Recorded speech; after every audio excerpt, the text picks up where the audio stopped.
Let's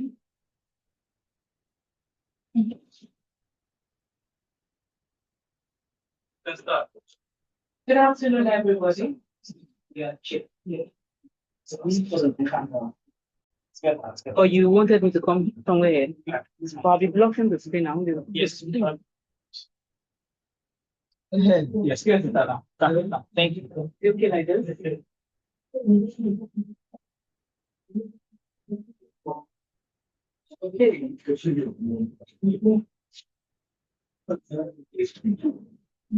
Good afternoon, everyone. Thank you for joining this panel themed Reshaping the Narratives, African Women's Feminist Philosophy Part 2, organized by Abosede Priscilla Igbadiola, Olajumoke Akiode, and Oluwakofifebo Sunday, and Bolajola Runke Akoni, all members of League of African Women Philosophers. So I'm calling out the names of our presenters. Delphine Abadie, are you online? Oh, thank you very much. Delphine Abadie will be presenting Paulette Nadal, Black Feminism and Black Internationalism.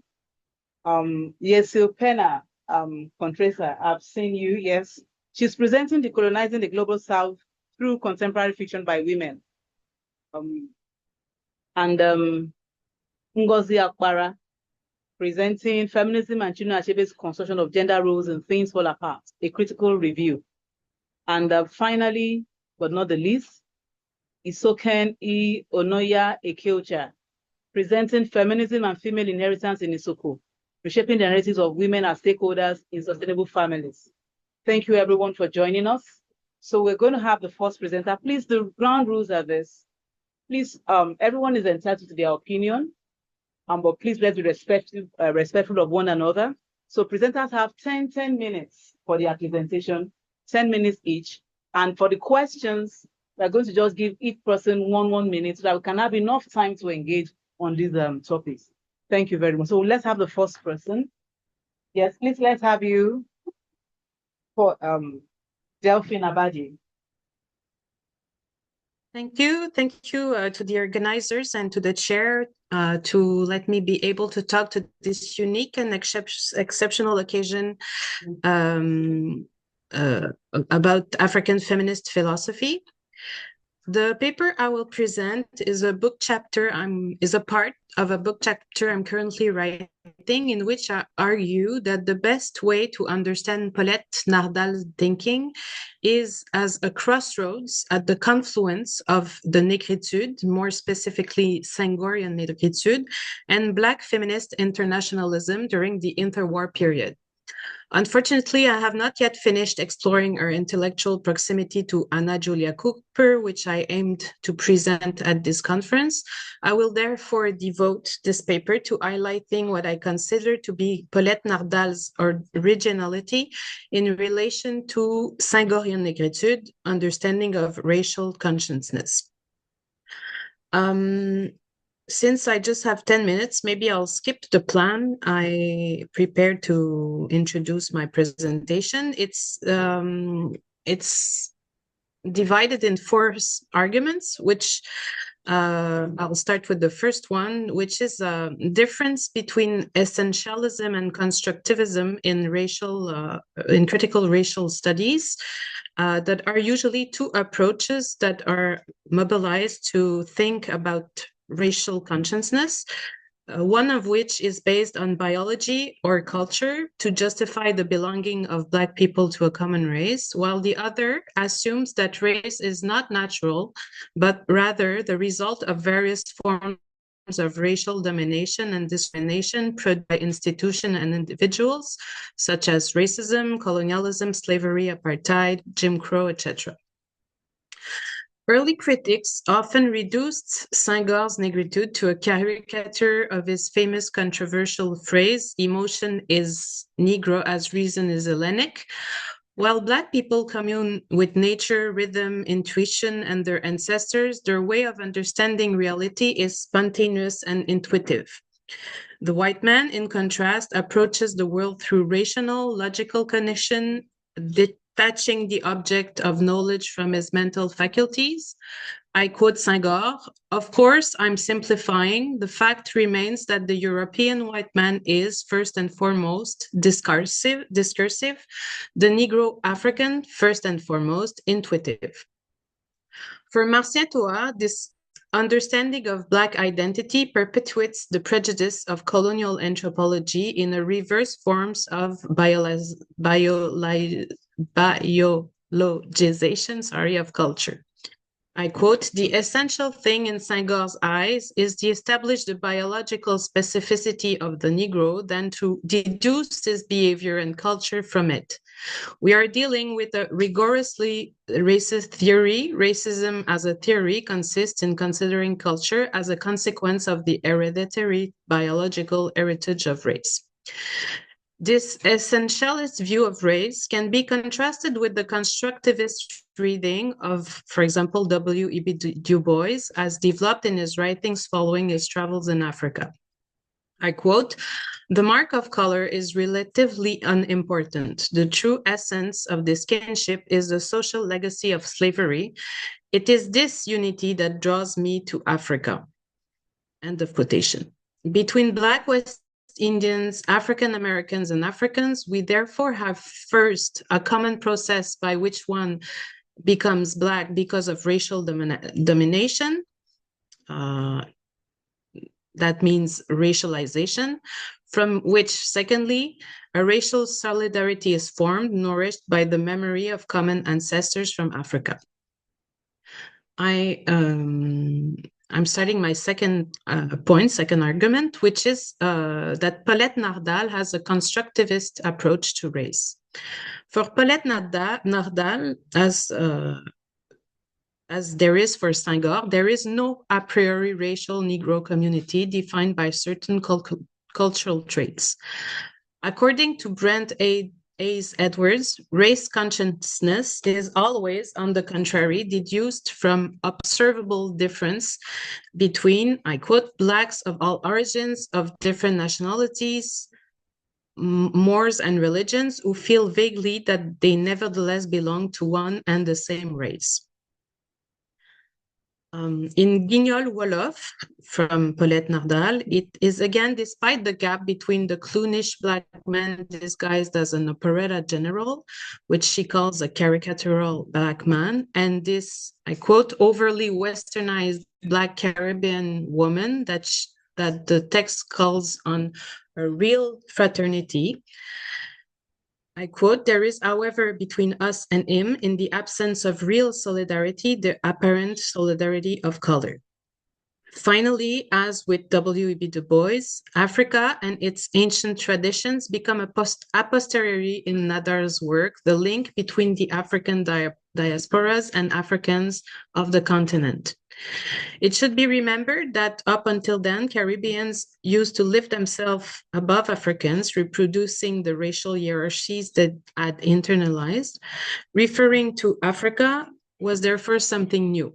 I quote, henceforth, there would be some interest, some originality, some pride in being Negro, in looking back to Africa, the cradle of the Negro, in remembering a common origin.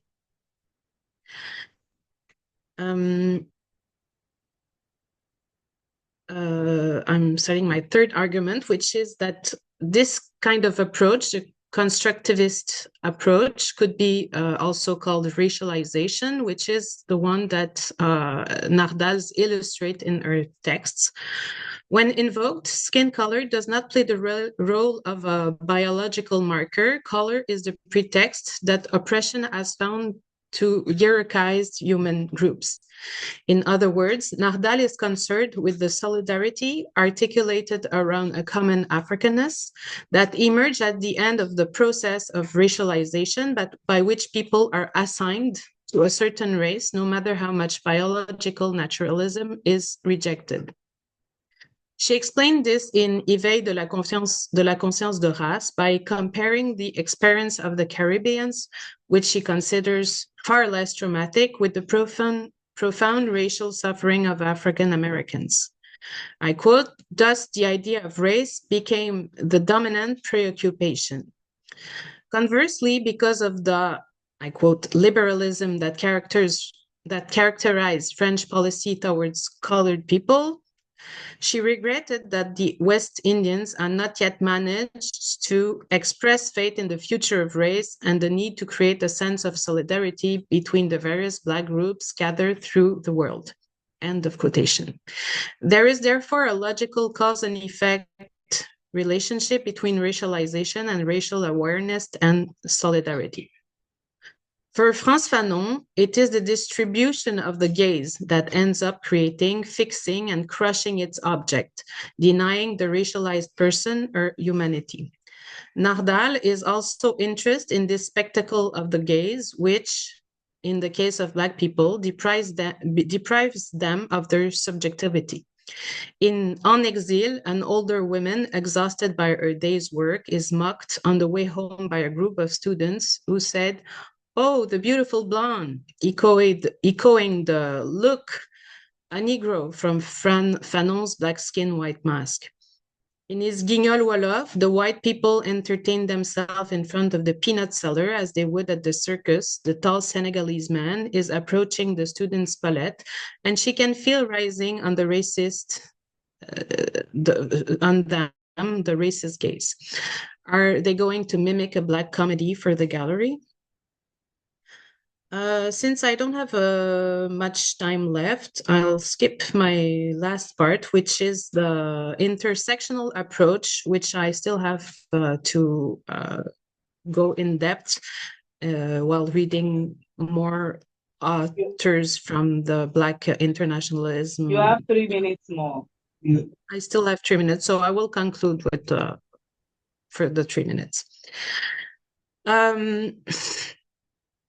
So maybe I'll synthesize. The last section, the last argument I wanted to develop is that Narval refers to the combined experience of sexism and racism as the spark that innate racial consciousness. I quote, éveille à la conscience de race, women of color living alone in the metropolis, less advantageous than their easily successful peers, felt the need for racial solidarity long before they did. That is how they awakened to racial consciousness. From the point of view of the epistemology of racialized women, it is therefore the intersection of experiences of gender and racial discrimination that is at the root of the awakening of racial consciousness, the need for solidarity, and the legitimacy of women's activism. Class is not completely excluded from Nardal's thinking neither, but I'll just skip that part. And I will now conclude. It can therefore be argued that Paulette Nardal was ahead of her time in adopting a constructivist approach to race that did not fall into the trap of essentialism, while at the same time providing a theoretical basis for a shared fraternity. I say ahead of her time because Senghor was not the only African philosopher of the period to be criticized for his essentialism. We only need to think of the quarrel over lasted several decades and involved a great numbers of authors whose common thread was precisely in the inability of ethno-philosophers to extricate themselves from the racist determination they inherit from the colonial library. Nardal also offers one of the first French language contributions to intersectional gender, race, class analysis in her examination of the condition of discrimination suffered by Black women and men. In this sense, I advocate the serious inclusion of Paulette Nardal in the pantheon of women theorists who bring originality to the philosophical reflection of negritude and of Black feminist internationalism. Thank you for your attention. So we'll go to the next presenter now. We're going to take all the questions together. So we'll call upon Yesil Pena Contreras for your presentation. Thank you. Thank you. Thank you. I'm glad that Delphine mentioned intersectionality and solidarity because that's something that is going to be shown in my presentation. Give me 1 second. I'm going to try to share screen if it works out. So I am sharing screen, right? Can you see my presentation? Yes, we can. Yes, we can. Yeah, perfect. Okay, cool. So here we go. So yeah, in my project, and as a Latin American woman, it's very important for me to have a way in which we can talk about solidarity. And the way in which I approach it is through contemporary fiction, written by women from Nigeria, Chile, and Pakistan. So I'm going to go very quickly into this idea of having the global South speaking to each other, rather than bringing up theory from the North or from the US or from the UK, which is what usually happens. And again, because I think that solidarity should be, at least for me, it's an important core of my research, but at the same time, it shouldn't just be a part of the theory, but also a kind of practice, which is part of my decolonizing philosophy. And we can talk about that in the Q&A as well. This is not new, having a look at the Global South on its own and prioritizing those voices. This is an example in a Muslim cartography map from 1980 AD, where the South is presented at the top. So the voices, therefore, and the epistemology that comes from that part of the world, it becomes more central rather than the rest of the part of the world. So that's something that I'm trying to do. So a bit of my PhD, but very briefly, we have a comparative decolonial approach, 3 contexts that are going to be very, very different.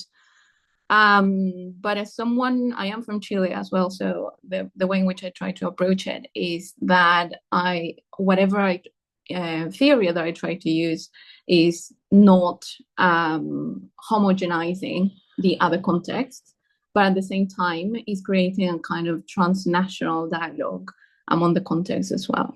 I'm going to give one example with language. Briefly, why these 3 countries? We have a history of Africa, Latin America, and South Asia building solidarities in the 60s, and we can go back, and lots of historians are working on this. Looking at the Bandung era, the conference, and also Tricontinental, the literary magazine as well, and which was a magazine based in Pakistan as well. What they all had in common was translation. What they all had in common was that they didn't have any kind of intervention from the North, but translation was key as a point of solidarity, and that's why that's something that I'm using as well, because what I do is that I bring into the English-speaking discussion, I bring novels from Chile that haven't been translated to Spanish yet, but the idea is to put them into conversation. And then we have this idea of Global South as well, coming as a place of enunciation rather than just a geographical location. And what all these historical antecedents have in common is that there's no focus on women. So all these kind of solidarities just happened between the countries. They were led by men, but also they were focused on the time of the 60s. So we're talking about socialism, we're going to talk about revolution, but there's not really a conversation about now, about what's happening now. These are the 3 novels that I'm having a look at. So looking at Sefi Atta's Everything Good Will Come in English, in Spanish, indigenous author novel Pinyan from 2019, and from Pakistan, Usma Aslam Khan's Trespassing, also published in English. Now, these are novels that are in global circulation, but at the same time, they are widely known in their own context, right? Some of the things to understand a little bit about the novels. So all the novels have 2 female friends who grow up together.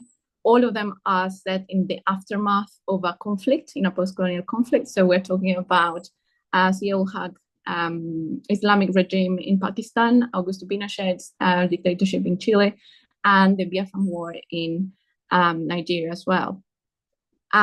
We have intersectional differences. So usually one of them is from one ethnicity and the other one is not. So that implies some changes in terms of religion and language as well.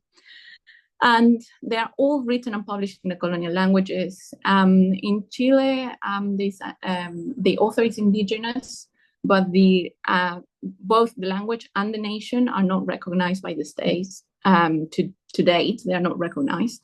So it's not like we can talk about that indigenous language, which is called Mapudungun, as the same as Yoruba or Igbo, right? So they don't have the same recognition by the state. So the novel is written in Spanish as well. So some of the characteristics of the novels is that there is use of Igbo and Yoruba in italics in the novel, use of Mapudungun, the indigenous language, but no use of italics in the Chilean case, and use of Urdu using the Latin script in italics as well.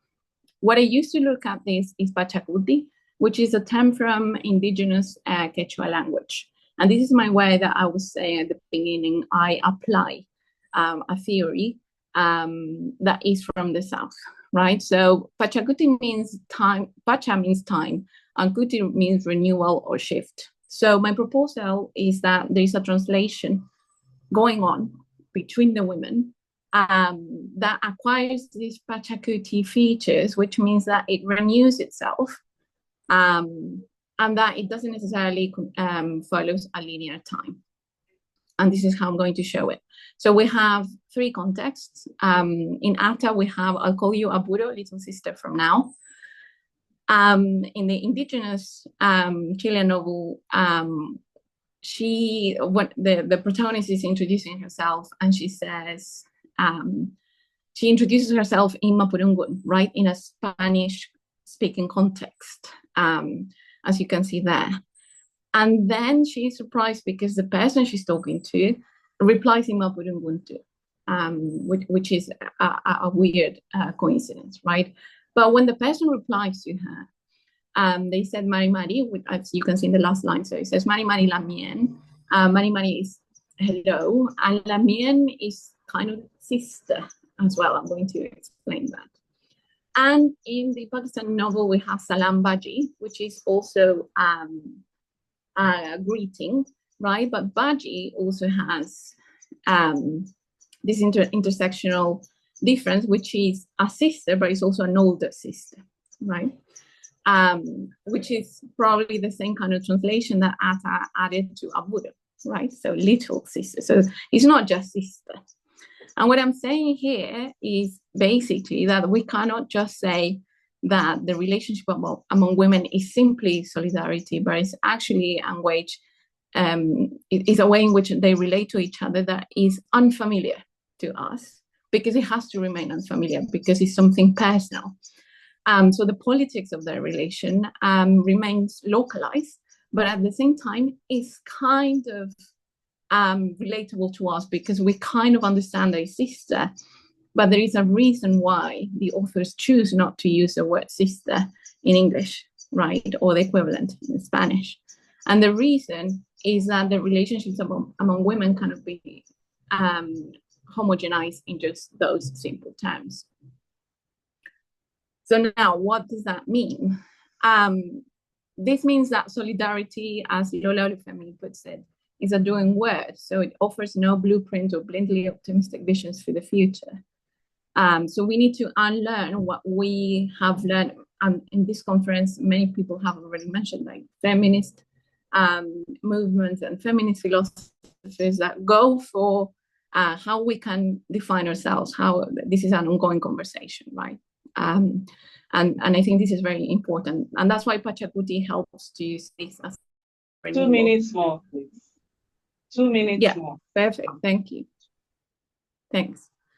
Then we have Gloria Saldúa, who's a Chicana feminist, who talks about the fact that women speak in tongues like the outcast and the insane. So in a way, because the history has shown that women have been marginalized from fiction, from the literary scene, right? And now that this kind of literature from the global south, as people put it, is out there, is being globalized, we can probably maintain this, that we are speaking in tongues and we are speaking like outcasts and insane, because that is the way in which we can relate to each other. And in a way, this is what they're doing is also a kind of translation. Translation does not serve to preserve, it serves to make legible, but legible to whom? And I would argue that it's legible for the women there. It doesn't necessarily have to be legible for us. For us, and I mean, when I say for us, I'm thinking of a reader that is monolingual, right? That usually would read a novel like this as reading as a novel from the global south, because they know either English, right? And that also, this kind of practice also talks about the incommensurability of experiences, which is something that Tuck and Young talk about when we talk about decolonization. We cannot put categories or just establish what women are into binaries, but we actually have to go beyond that. So basically we have many different women, many Pachacuti translations, and not a single language. Despite these novels looking as monolingual novels, they're actually doing something else with the translation. So thank you.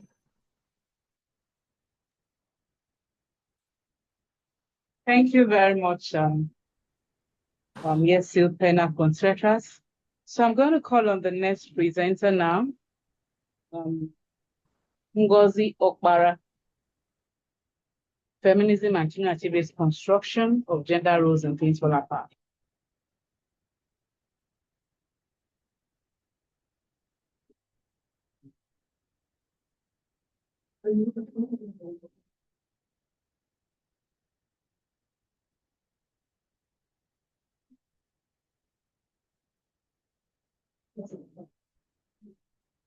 Okay, thank you.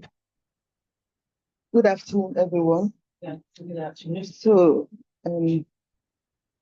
my topic is on feminism and Chinua Achebe's construction of gender roles in Things Fall Apart, a critical review. Okay, so this is my outline. I have to introduce the topic, my methodology and theoretical frameworks, gender roles in pre-colonial Igbo society, implicit gender complementarity in the novel, contemporary models of complementarity, and then I will conclude. Okay, so now Achebe's novel often read as a portrayal of strict patriarchy. This study reinterprets it, this study I'm doing now, using African feminist frameworks. I'll soon mention that highlights complementarity rather than confrontation. I argue that for gender complementarity, the novel also argues for gender complementarity rooted in Igbo worldview. Then, of course, challenges the assumptions that equality must mean sameness. Go ahead, please change. Okay, so now the methodology is a qualitative literary analysis, the inclusion of characters which I will use to analyze the fact that complementarity does not mean sameness, because male and female may be same in nature but different in function. So those read Okonkwo's masculinity, Ekwefiesim, Ezima, and Uchendu. The analysis of proverbs used in the novel, there's a lot. I chose some that I will analyze. Then symbolic language and narrative detail. Attention to social studies structure, those implied and the ones that are there in the novel explicitly, like Homo, lineage, marriage customs, funeral, and all those concepts. Then focus on implied gender meanings, not just explicit content in the novel. Then my theoretical frameworks are Modernism by Acholon written in 1995, and Nego Feminism by Nnemeka in 2004. So I will try to see how these ideas show that we don't oppose men, but we define power and agency through cooperation and contextual ethics that offer a lens to interpret women's roles in Achebe's text beyond silence and passivity. I will explain the theories in detail. So modernism is rooted in nurturing, procreation, and community building. It values motherhood, nature, female-centered contribution to peace and continuity and peace building, which you can see in pockets of events and the situations in the novel. Then feminine power is restorative, not adversarial. If you look at even Ekwefi, if you look at Chielo And if you look at Nwoye's mother, who really projected some of those things, then it's useful also for interpreting roles, which I have mentioned earlier. So the next theory is nego-feminism. Nego-feminism portrays the fact that negotiation, not confrontation. That is no ego in negotiation. That emphasizes negotiation, family, community, compromise, interdependence, and shared agency. And this challenges, theory challenges Western feminism because it has to situate all the theories by the West to have to situate it within a context to be able to make meaning out of those theories. Then it's not confrontational feminism and African patriarchy. This is applicable in reading women's subtle resistance in subtle resistance to this fall apart. Please, the next slide. Then bringing the theories together, I think that modernism and nego-feminism together offer distinct African feminist frameworks that center interdependence, care, and contextual ethics, which ran through Achebe's novel.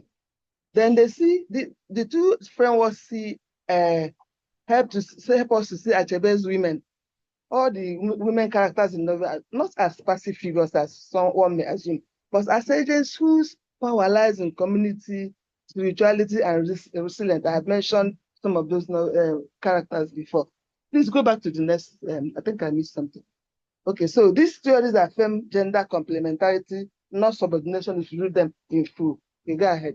Okay, so now in Igbo society and gender roles, you see a lot of gender is not just about biology, about what we think as male and female. It goes beyond what we think.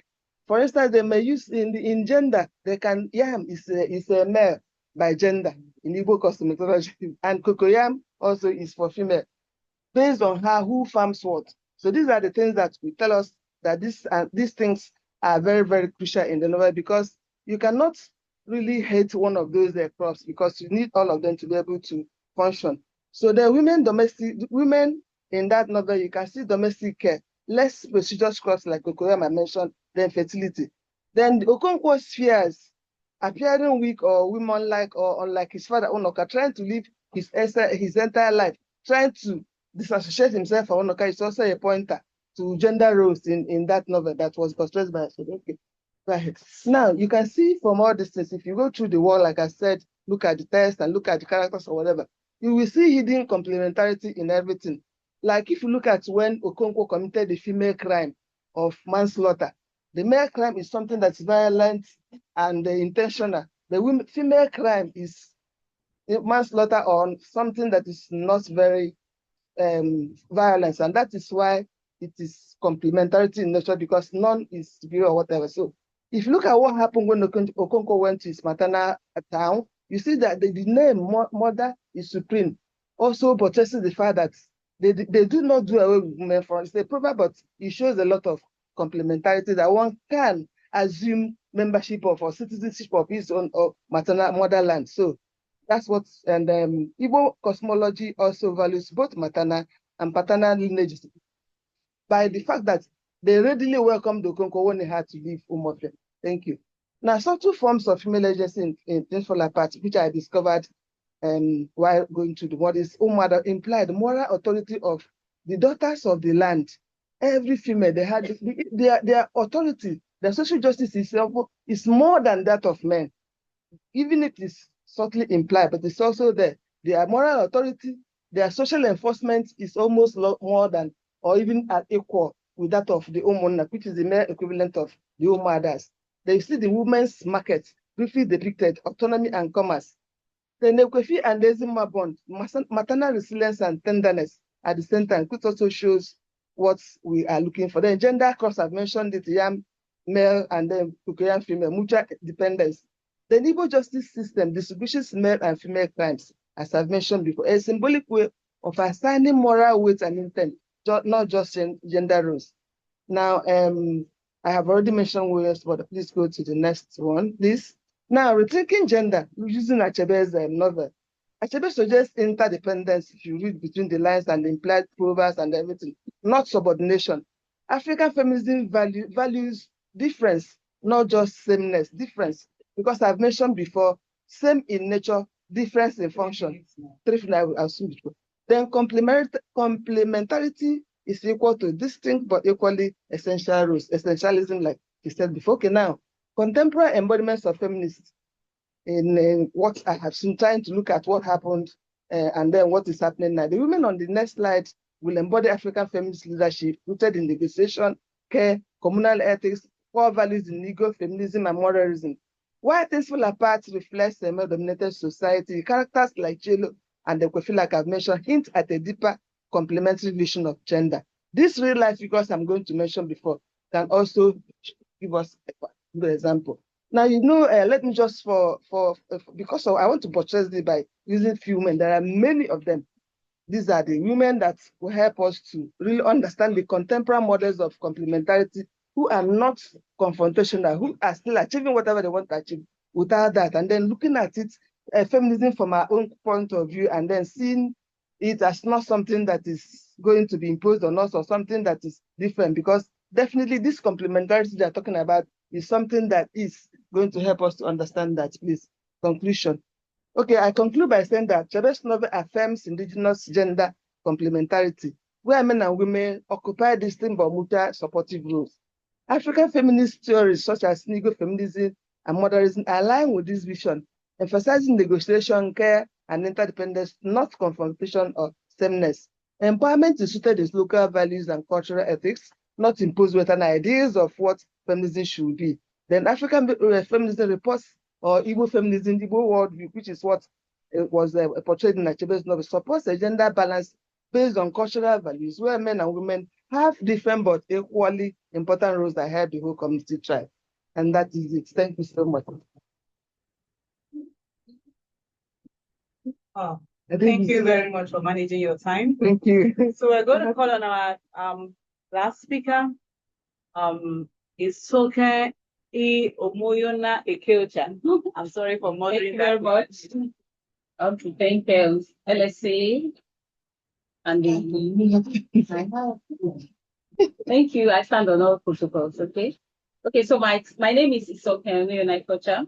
The title of my paper is Feminism and Female Inheritance in Isoko, Reshaping the Narrative of Women as Stakeholders, Shaping Sustainable Families. So introduction and background. What is feminism? We've all heard and we all have an idea of what feminism is.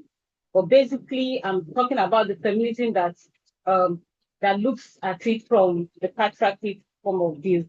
But basically, this paper came to my mind when I had a conversation with Professor Sophie Oluwole. So I want to honor her in this female panel for that. She motivated this paper. So when I met her, I think a year before she died, and then she invited me to ride with her, and then she said something about the conversations around gender and everything. And she said, do you know something? She said, do you know that in Igbo culture or in all those other cultures, she said in Igbo culture, girls inherit from their mothers. That this narrative about patriarchy could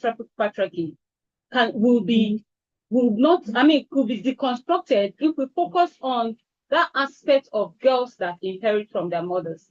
And I began to look at it and I said, okay, how do we know that girls inherit from their mothers?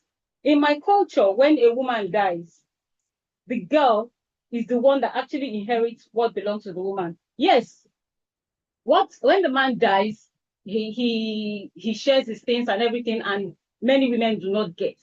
But if you find out in those cultures, how you know that girls inherit from their mothers is that in my own culture, in Isoko, the wrappers and everything that belongs to the woman belongs to the daughters. They don't belong to the man. So that is how I know that girl. And I've had one or two conversations that confirms that. So in Isoko culture, female inherit from their mothers. And those women, okay, yes. So there's an aspect of it here that I wanted to talk about, the Isoko culture and its view of women, and then, the political conversation we had before, but I don't want to digress with that. So the problem here, that patriarchy has been blamed for all women's problems, while indigenous inheritance makes room for women. Hence, the aim of this paper is to call on women to create inheritance for their daughters, The objective is to create an atmosphere for progressive growth and power seat for the girl child. That changing the narrative means creating restorative families and sustainable homes where daughters know that they are secure and they are secure in their self and their genders. The methodology. The paper employs ethnographic debates, literary reviews, and critical analysis to interrogate the current previous debate in feminism where man is the focus, to explore indigenous notions and the present reality, the indigenous notions where it is the girl that inherits from the mother, and the present reality where you find out that there are a lot of winning women. So the literature review focuses on all the different articles about women, about feminism, and of course I have 2 books that are gender books. I have a book that is basically written for boys. It's grooming boys, and I have a book for girls. The purpose of this book for boys was that I began to look at it. I listened to a presentation yesterday that affirms what I wrote in this book. I found out that if we don't train our boy children, they are going to have problems. And then if we don't, and what that means is that even the girl child will not want to get married again. And this is going to have a problem for the family structure. So the question that this paper seeks to answer is what can be done to influence a change in the fundamental beliefs in culture and religion as it was, and what other indigenous cultures ascribe to women and how they can ascribe to female inheritance and how it can be handled. Also, the paper also tries to question how women can manage power by herself without disregard or unconsciously submitting to the stereotypes. How women should take moral responsibility for their womanity and the power or ability attached to it. Again, how does breadwinning influence women traits? Because you find out that because a woman goes out there in the world, that's the recent reality now. We all come out and we are, I don't want to say the rat race, but because you have to be part of the rat race, you build new traits, you build new identity, you build so many things that define you. And you find out that a woman is switching between 2 things. You are something outside, you are something at home. You are something outside, you are something at home. So is it really possible for a woman to have one identity and be herself without intimidating the patriarchy? So critical analysis, that women can be proud of their femininity. There was a day I was entering a bike, and then I was selling the bike. I'm a woman, and it occurred to me, you say you're a woman. I said, yes, I'm a woman. I'm proud of my gender. We have a lot that's working for us. So in many media and scenarios where women are portrayed as powerful, you always see them ascribing power to someone else. Throughout all the seminars, presentations, you see the Iyaloja. The general narrative is that though she's a woman, she's not there to portray herself. She doesn't portray her agenda. She portrays the patriarchal agenda. So basically, in this critical analysis, we need to look at all these things because unconsciously we find out that many women still subscribe to the stereotypes. For instance, my fellow presenter here has just presented so many things about achieving. And the next question I would need to ask her is the question of what is your opinion in all these things? Because the way you presented it, it appears that you subscribe to those things. So in cases, and many like it, women need to take moral responsibility for their femininity, for whatever it is, and that our sons should be trained to consider the recent realities. The recent realities is that I'm training my girl child, and I know many things that my girl will not take from you if you do not behave well. My girl will not take abuse. She will not take mental, physical, or any form of abuse. She knows subtle things that she can check in a man and know if the man is abusive. These are the things we should teach our daughters. Our daughters must be proud of their gender, because I find out that when there are ways we train our girl children, and sometimes they are abused and they do not know. For instance, a boyfriend and a girlfriend, and in your boyfriend and girlfriend state, you have already slapped the girl, and the girl goes to marry you. Please, that's a red flag. But why will the girl still marry? It's because we have trained our girl children to accept these things as part of being a woman or part of relationship. So basically, in this critical analysis, I'm saying that Men, you don't have to be Mr. Macho. You can be whatever you need. If you have to take care of the baby, if you have to be the homekeeper to make the family progress, you have to do this, and it does not diminish your masculinity. That many women activate their being for 3 minutes more, for sustenance. For instance, the Isoko women, they have their body. They use their body for a lot of things. One of them is advocacy. They advocate. They can use their nakedness to advocate for social change. And that yesterday, okay, we agreed that the woman was wasting power, especially when we're reviewing the Anikulako story. Is that the name of the film? Okay, yeah. Because you find out that when this woman was so angry, it's so hard to take this thing and say, okay, I've given you opportunity for the power and you didn't use it well. Let me use it now. It's my turn. She threw it away. So in recommendations and conclusion, women need to retain their powers. Women need to manage their powers. And there are ways that women can manage their powers that do not threaten the other gender. So in changing the narrative means that feminism that does not blame culture. Feminism that takes responsibility. Because in this so-called female inheritance, it is very, very apparent that girls inherit from their mothers. So if my daughter is going to inherit from me, then the onus is on me to change the narrative, train her properly, to work enough and begin to keep inheritance for her, since she's going to get from me. And I'll write a will and put her name in the will, and that this thing belongs to you, so that our girl children will not stay in insecurity.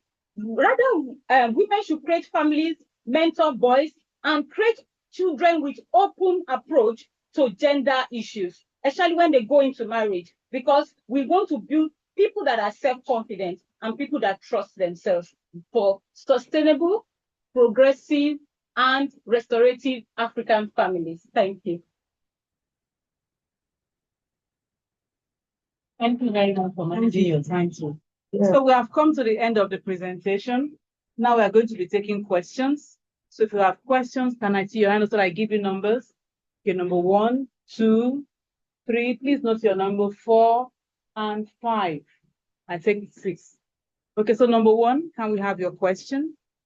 Yeah, I have questions and a comment. Well, I would limit it to one question. One minute. Okay. So to Dr. Ngozi. Please speak up so that to Dr. Ngozi Opara. Okay. You seem to have, conceptualized that the way Achebe conceived and conceptualized gender roles was complementary. Now, my understanding of complementarity is that it does not deal with hierarchical structures.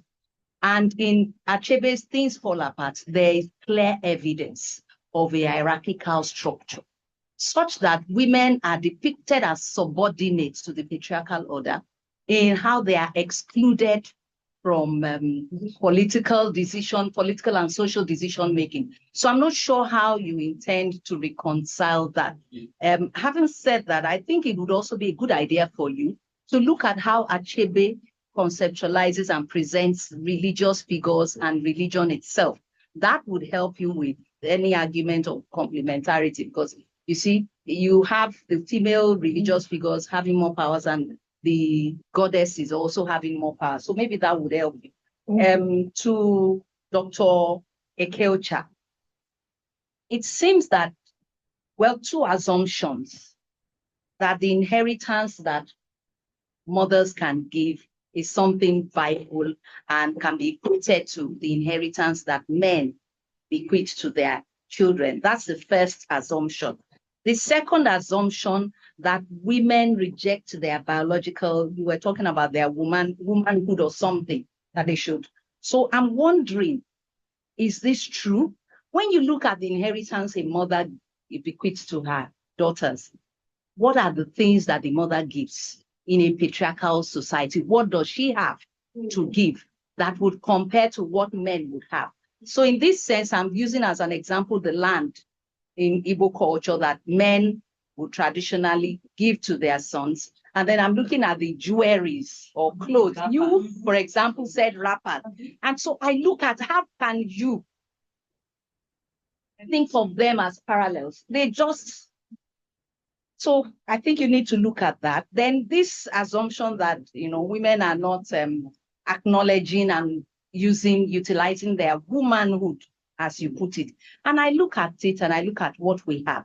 I know that in Yoruba culture, for example, there's this popular proverb or saying that says, once a woman has stayed as we marry for a long time, she's regarded as a witch. And so usually Yoruba women at one point of time begin to also, I've become a witch since I've stayed so long. And you see, even in the current generation, the Gen Z generation, they are taking on, their humanity, and they are being agentic with it. So I'm looking at that assumption that you think that as women, we're not. Some of us are women who like being women. So I'm not sure where you got that from. I think, if you could explain that. I don't want to say more. Thank you very much. So please, number 2, yes, please. Thank you. I'll be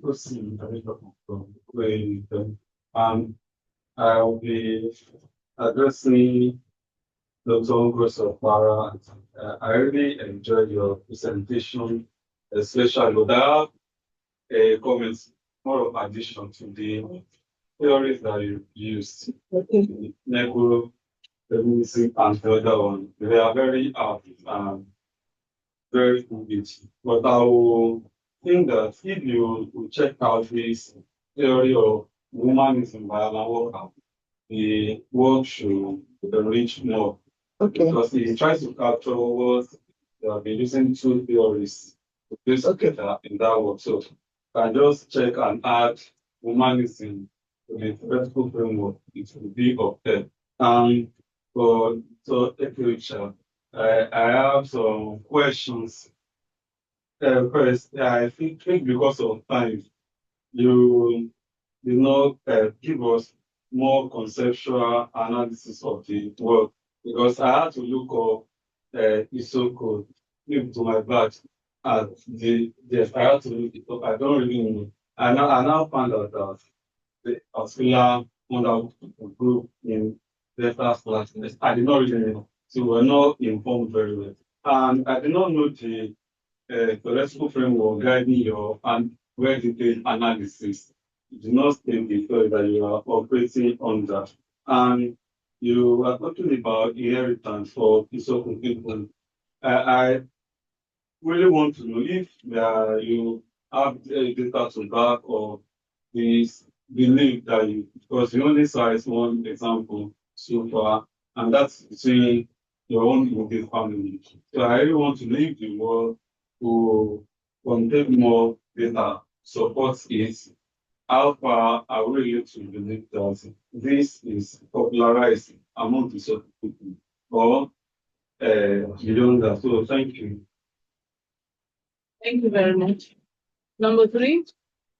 Yeah, thank you very much. To all the presenters, thank you for the insightful presentations. I will go first to Dr. Pena. Can you hear me, please? Can you hear? Dr. Pena, can you hear? No, can you hear her?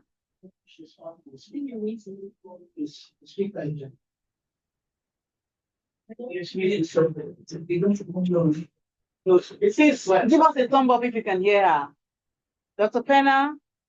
Yes, Okay. Pena? Okay, great. Okay, yes, okay. So I wanted to find out, thank you for your work on solidarity. And that's difference you are trying to show us. We may not call it sisterhood, or we may call it sisterhood. And then you were trying to look at different cultures and so on and so forth. I want to find out, what is the depth or the limit to solidarity, to feminist solidarity? I have a chapter in my forthcoming book, and I was looking at feminist solidarity, which at a point I got stuck because I wasn't sure that there are cases where feminist solidarity can work out. So in the case of your study, what's the depth of solidarity? What are the limits of solidarity? At what point should women say, no, we are not following you on this, or we are following you on this? I think it's important. So regardless of our cultures and all of that, there are still basic things that are ideals, regardless of culture. And when those things come to the table, can we still say solidarity applies? That's my question for you. For Dr. Ekeocha, I am also worried about what women have that their daughters can inherit. Let's ask ourselves in this room, what do we have? What do you have? The best of us, we may not even be able to boast of. Everything is co-owned. As far as we're concerned, Nigerian setting. Yes, some of us may be able to boast of lands. Some of us may be able to boast of maybe a few things. But I don't. In fact, my daughter will not want to inherit my wrapper. It's not her business. So let us think critically again about some of these issues. The system, people will say that these gender people have come. But indeed, when you look at the system, it's so structured that men own virtually everything. And when you attempt to own something, you begin to cause trouble in the family. In fact, the one that you own by yourself, you find systems tell you to put it under the man, write it in the name of the man, and so on and so forth. Those are the legal systems, that the legal system have unleashed or unveiled for us. So we need to see, we cannot continue to protect our cultures and from some of these things that are untoward. If we find them there, I think it's important for us to show it. The same, I think, will go for Dr. Okpara. Talking about this, a part of your presentation where you mentioned the unnamed woman in that slide.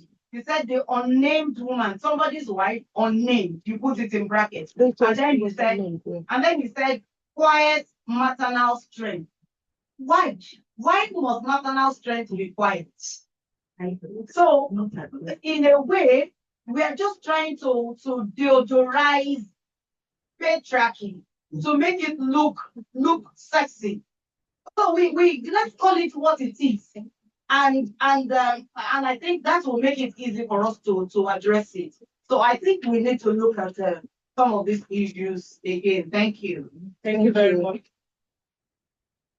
Number 4. Okay, so Dr. Farah, I just want to know the difference between umada and umana. Umana and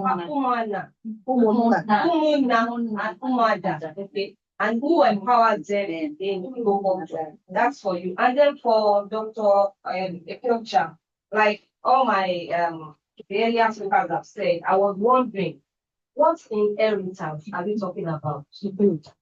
Thank you. What inheritance are we really talking about? Now, what happens when the woman has all boys? They don't inherit from their mother, or what? I'm worried about that. And then, what about the father? If the girl child is only entitled to inherit from her mother, does it mean that she cannot inherit from the father? I think some of these cultures, like all my professors have said, we can begin to think of a reformation. We can begin to think of how to restructure some of these cultural things that are really putting women on the margin, so that things will be better, and then we'll have our fair in the society. Thank you. Okay. So we'll take you as number 6, that's Guardiola. Somebody present. I can see her hand. Thank you. So number 5. Number 5. 1, 2. Okay, so 1, 2, 3. Was it counted? 4, 5. Number 5. I saw somebody raise hand here. Okay, yes, number 5. Yes, I counted you. Time for you. Thank you for the opportunity. I came it unfortunately. I had the last week. I've come to understand that some of the theories are not necessarily inclining towards feminism, in the sense that feminism in itself, by naming and by theorization, is not African. But when we come to look at our African mothers and sisters who are looking at it from the way that suits and fits their own African terrain, we can look at, as my brother here talked about, as workers' humanism. And then we talked about black feminism, or in the sense of modernism. That's this book by Catherine, Ocholomu, and it's titled Modernity. It centers models and women particularly, and their rightful places in the center of things in the African setting.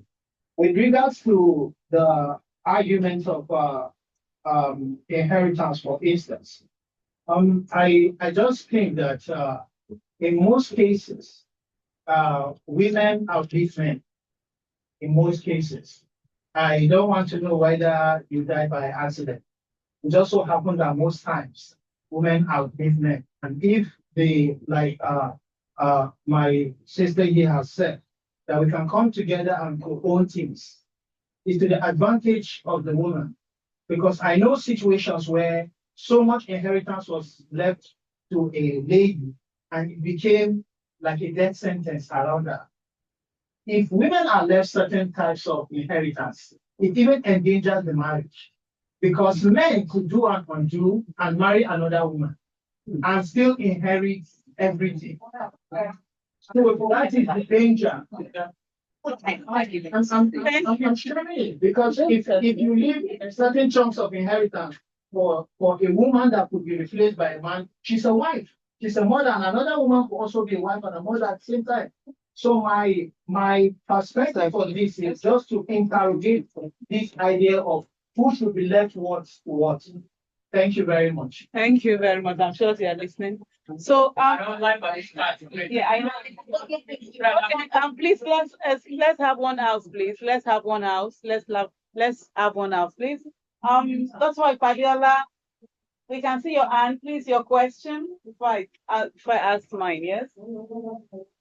Please unmute. Yes, please unmute, Dr. Fabiola. Okay, yes. Thank you very much. I was just given the, I was just allowed to unmute. Okay. Thank you so much. It's been very nice. Can you hear me, please? Yes, we can hear you. Please, let's have one house. It's really good if you have one house. Yes, it has been a very interesting session. I'm grateful to everyone. Thank you very much for being here. Thank you, our able chair, Dr. Akeode.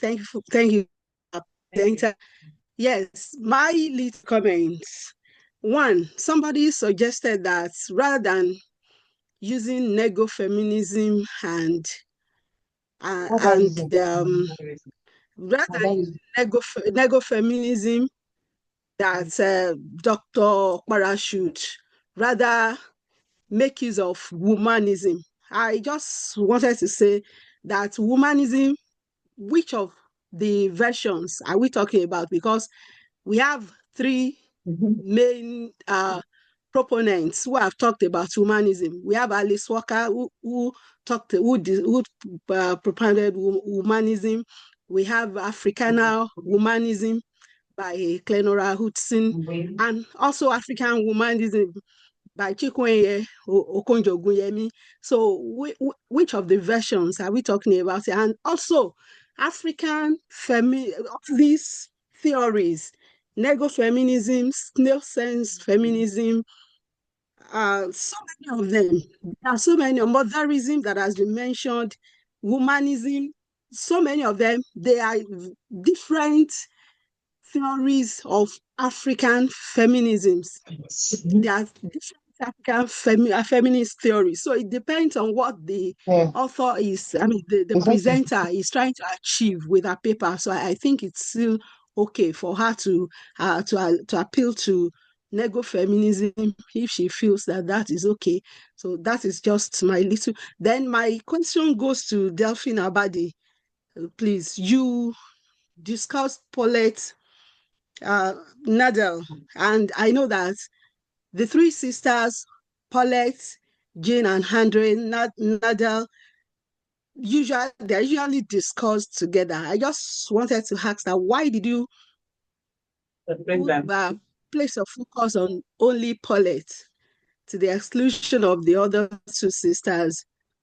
Jean and Andre. Just wanted to know. Yeah. Thank you. Thank Okay, you for your question. Everyone, hold enjoy on, the rest Dr. of the Delphine, session. please. Sorry. Thank you. I have my question, so I'm just going to add that to it, and before you can take it on. So my question for you, Dr. Delphine, is your paper is Black Feminism and Black Internationalism from Paulette Nadal. So I was just wondering, and I know Nadal's work is about intersection between race feminism or feminism and culture and cultural activism. So I was just wondering that on constructivism rather. So I was wondering whether I got you right, and that feminism could the intersection in feminism could be without the lived experience of the women. So it could just be about the race, social construct in terms of perception of women and the stereotypes, and could exclude the lived experience of women in your construction of what Black feminism and Black internationalism is. So that's the question for you. Dr. Yesil Pejan Contreras.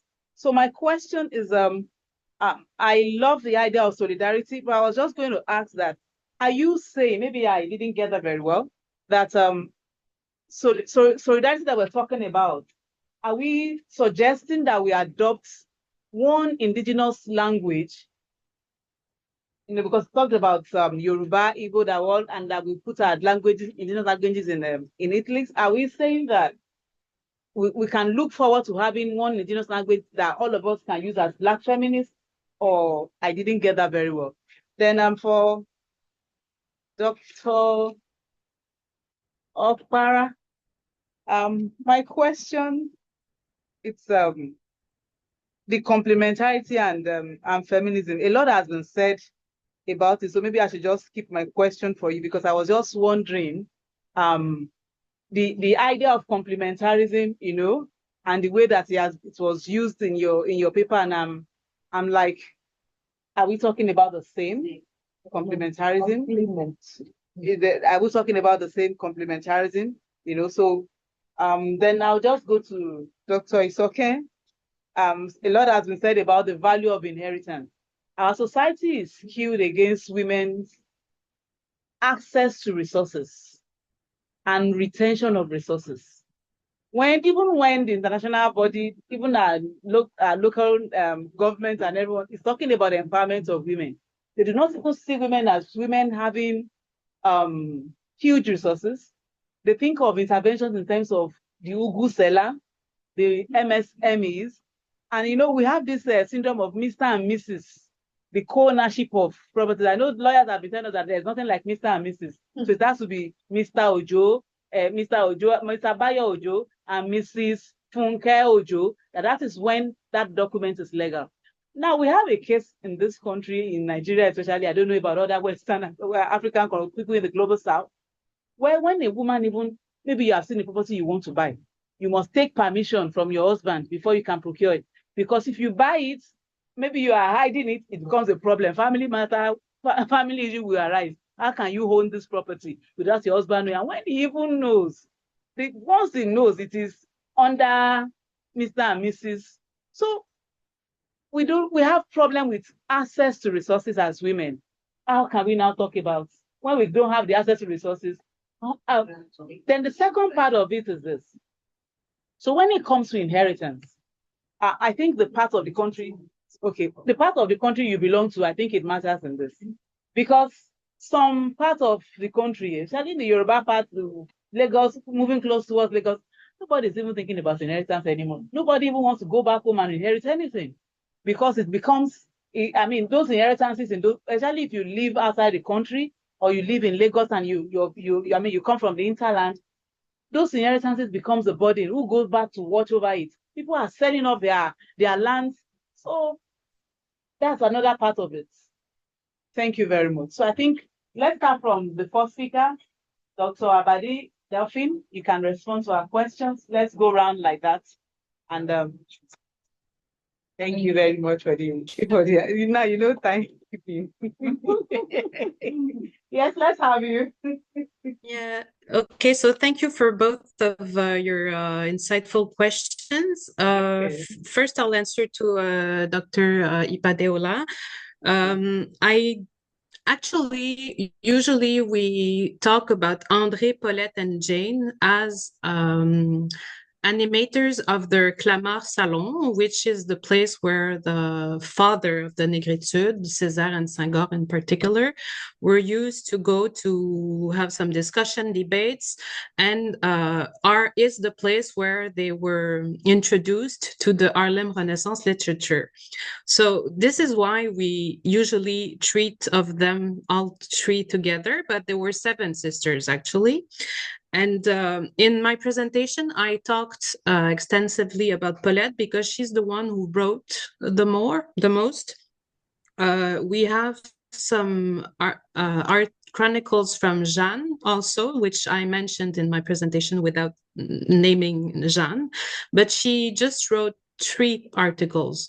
So the aim of my presentation was to go beyond the idea that the Nardal sisters were only an influence by their Clamart Salon to the Négritude, but that Paulette in particular, and Jane a little with her article Black Internationalism, are authors that we should seriously consider as theoreticians that had an influence on Négritude and that should be part of the canon. That's why I didn't talk about André, because she didn't wrote. We don't have evidence of what she was thinking, but I wanted to go beyond the simple I don't know if it's the same word in English, but the mundane word of the salon, which in which they organized like encounters between different African diaspora and Africans artists and authors, and I want to focus on the theoretical influence of Paulette in particular.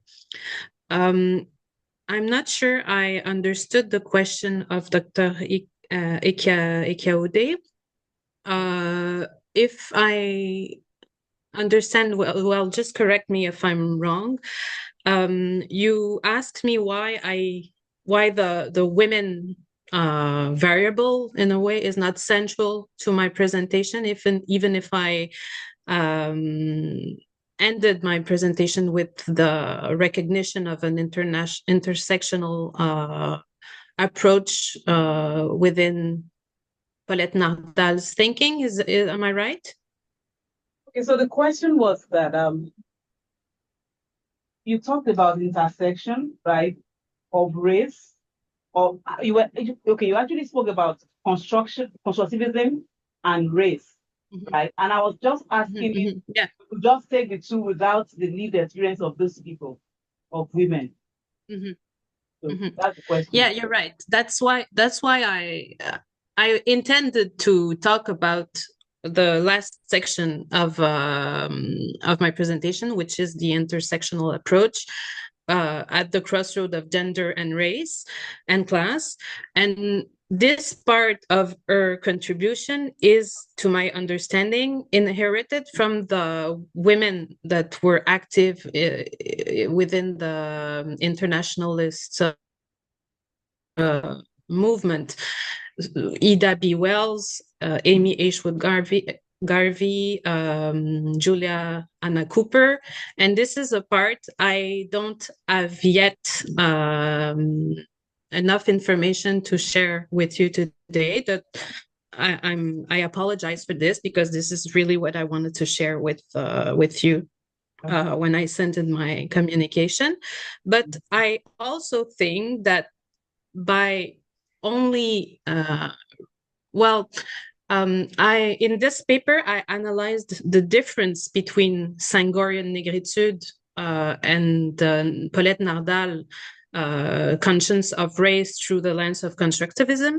But I have also, in another part of the chapter I'm writing, explored the similitudes, so the things that are the same between Senghor and Nardal, especially around what we use to discredit Nardal for not being too decolonial enough to be recognized as a participant in negritude.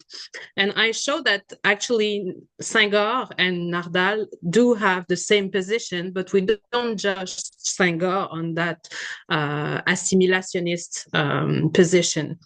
So just to summarize and to justify myself, I would say that reshaping the narrative of negritude includes only including women within the negritude canon.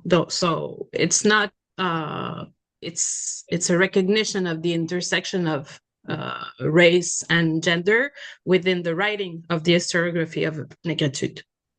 Thank you very much. So can we have you respond to the questions? Thank you. Dr. Nada, can you hear me? Yes. Okay. Thank you very much for both questions. Okay.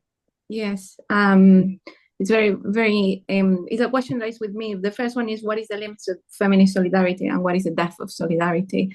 And I think it's a really good question. And I think I have a few ideas. So first, that I see solidarity happening in different degrees. So it's not like we can achieve solidarity with a sense of success necessarily all the time. Actually, when I analyze some of the novels, what I usually find is a frustrated attempt of solidarity rather than actually solidarity happening. And solidarity can be a gesture, can have through symbolism, or can actually have more of an activist, practical view. So for example, it could be actually teaching, it could be actually learning with each other, but it can also be a symbolic kind of solidarity, which is something that we can see, for example, across the world with what is happening with the genocide against Palestinians. So what does this solidarity mean? It could be from raising a flag to actually intervening in the UN, for example. So those kind of things is different degrees of solidarity actually happening. So I don't see like a kind of final result, but I do think that solidarity organically occurs in different contexts to different degrees, and we cannot see it. And that's why I use actually the incommensurability of Attack and Young, because it's not that we can measure it. It's not something that we can see completely yes here or no there. And this idea also comes with the fact that solidarity usually occurs collectively, so it's not up to one individual. So that's why my point of putting three contexts together, because I think that despite our local context, collectively we are saying something together, but that doesn't mean that we are saying exactly the same. And that connects nicely, I think, with the second question, which is whether we are actually using, whether is Black women or Indigenous women one kind of language. And I think it's the opposite. I think we are using a range of different languages, and that range of different languages should remain obscure, because there's no reason why we should understand exactly what is happening to women, because women's experiences are too different to actually just categorize them into one or a different language. Just the idea that one language is completely one way, and that we want that one language we can actually depict our experiences, that would be to actually frame, to narrow down women's experiences. And I think that's something that Arundhati Roy, Indian writer, talks about. She talks about the kaleidoscope of languages, and I really like that idea, because with the kaleidoscope you actually can accommodate the languages, but you can see them all together, and the more you see, the more beautiful it is. And I think that's part of what solidarity is about. So thank you for both questions. Thank you very much for your answer. So Dr. Opara, Thank you so much. And I'd like to thank those people who gave feedback. And I've noted all your feedback, and I'm going to address some, and then the ones I want to talk about or look into later, I'll do so. But let me just first of all look at the question, or rather the comment about the patriarchal nature of things fall apart. Yes, I looked at it that way, and I thought so too, until I read it between the lines. And then if you look at the presentation, I mentioned looking at the characters, the idioms, the everything, beyond what somebody can see, looking at it from the face value. So that's my judgment, because that's a critical review from my own perspective. So that answers it, I suppose. So, but I'm going to also look at it. Okay, now the issue of hierarchy. The issue of hierarchy, my friend, excuse me, the issue of hierarchy. But let me first of all define complementarity, like some people say. When you talk about complementarity, it means two different things that fit or work together, work well together. That's my own perspective of complementarity. They are not the same, but they complete or support each other. And that is the angle I looked at it from, what Achebe did from his own novel. So I wouldn't say because overtly it looks as if men were the person, they are on higher. I'm going to look at that hierarchy after this.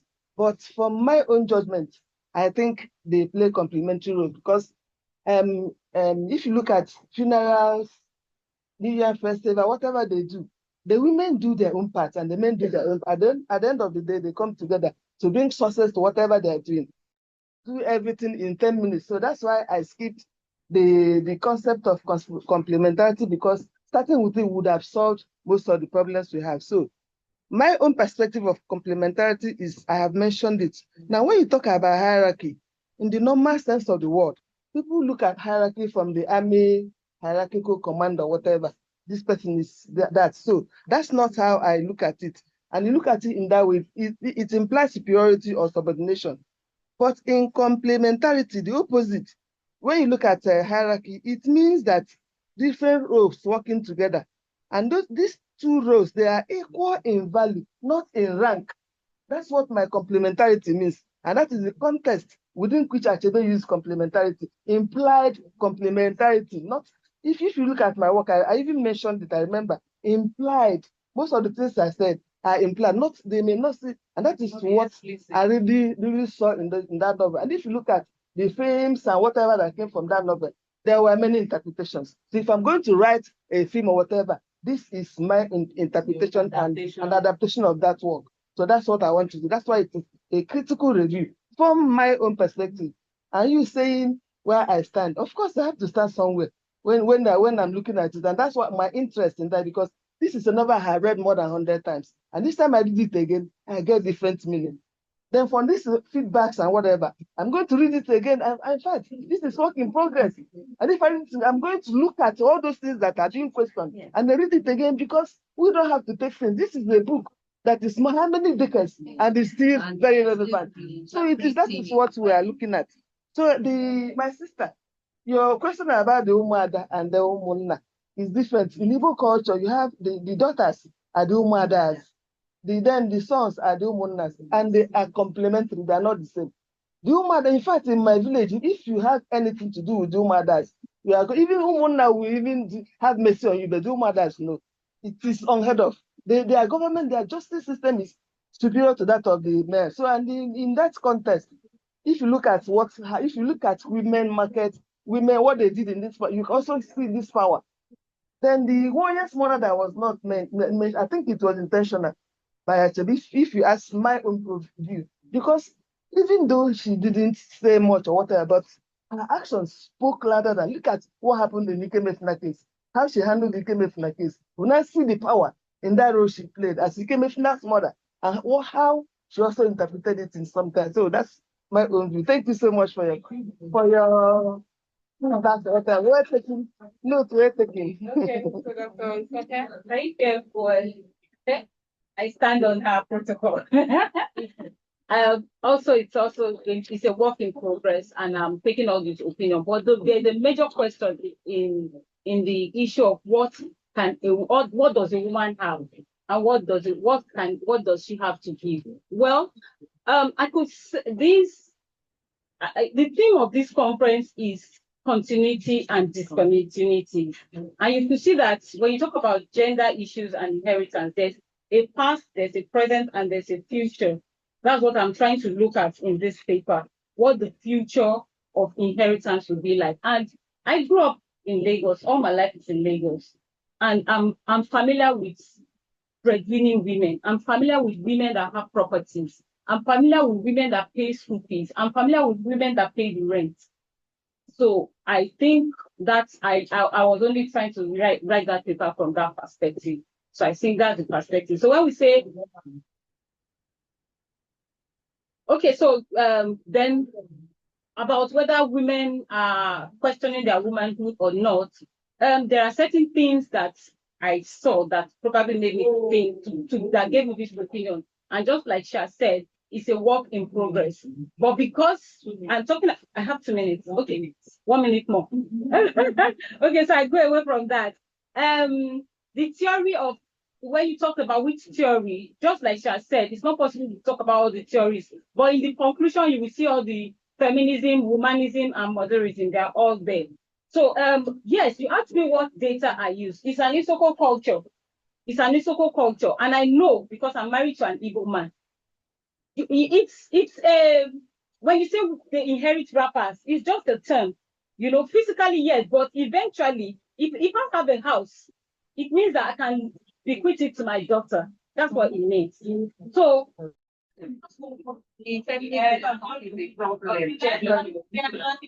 are you saying that it's 21st century? Thank you, everyone. Yes.